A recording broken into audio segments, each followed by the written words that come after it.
Hi there, welcome to Guitar Media's Fender Musicmaster bass amp video. We're here today to take a look at this 1975 Fender Musicmaster bass amp. At a first glance, we have a champ on steroids. These amplifiers were rated at 12 watts RMS, and in the early 70s, they came with these smaller style 6A Q5A output tubes.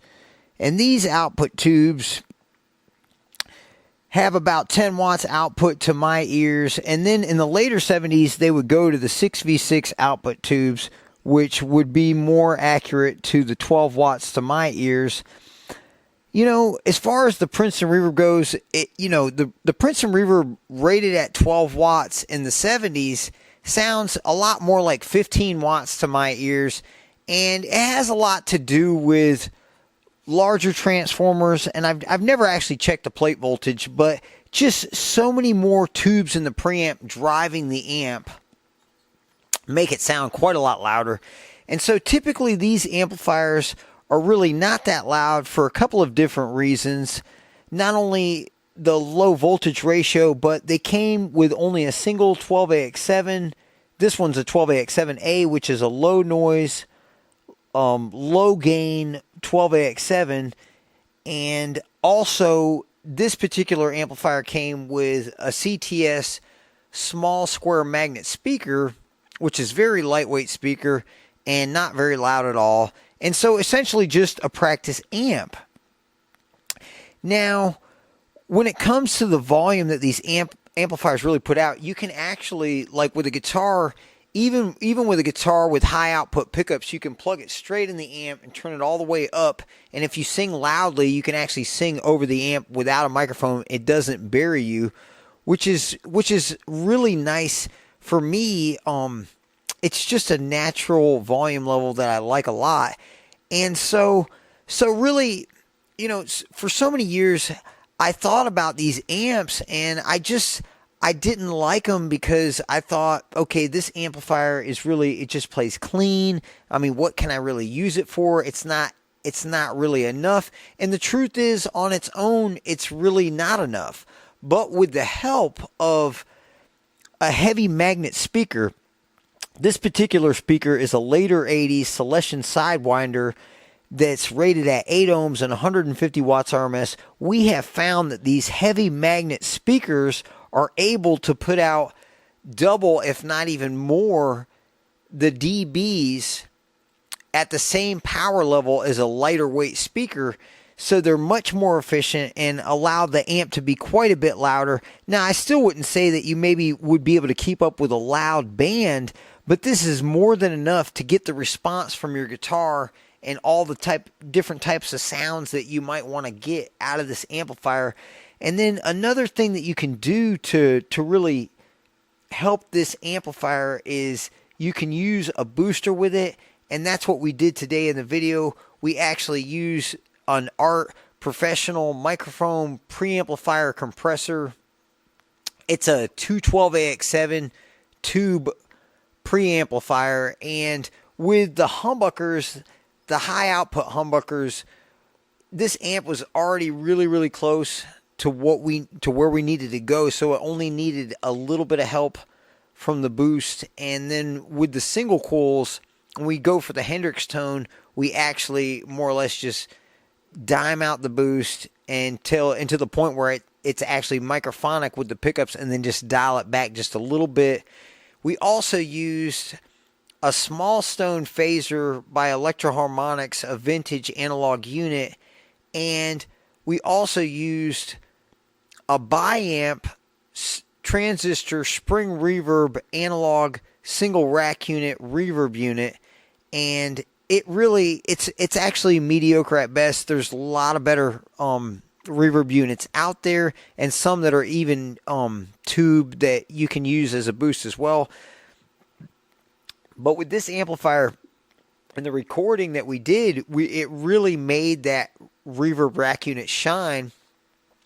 And because of the nature of this amplifier being the cleaner sound that it has, you really can, like, to pull so many sounds, like, you really can hear the sound of the guitar. And so like your favorite artists, maybe Hendrix or Stevie Ray Vaughan or whatever. I mean, if you play a Telecaster or a 335, you can really nail a lot of those tones just because it allows the sound of the guitar to pass through. Other than this amplifier not being able to have enough gain on its own without the help of a booster, the only other downside that I could find with this amplifier, and my only other gripe, is that it does seem to be lacking in the bass department.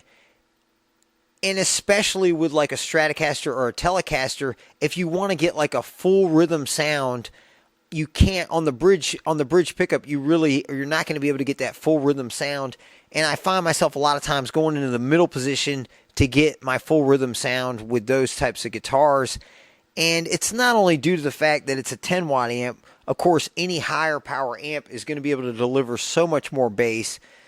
But also this 112 shotgun cabinet design really is just barely enough bass. And of course you could, maybe possibly gator clamp the wiring harness here and hook up maybe an oversized speaker cabinet and get a lot more bass response that way. So there's lots of just different ways around it. When I'm playing the guitar, I like to feel the music, and so, I find myself really, like I said, going in the middle position. Now, with humbuckers, it's not so much of an issue, and especially humbuckers that have a decent bottom end, I can absolutely get a full rhythm sound with this amp without a problem whatsoever. And another thing I noticed is that with that lack of bass, it really did seem to lean toward the humbucker tones a little bit more, because humbuckers have a tendency to just have a lot more bottom end. And I think that about sums it up. Thanks for watching and enjoy the demo.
Thanks for watching, and check our channel for our latest videos.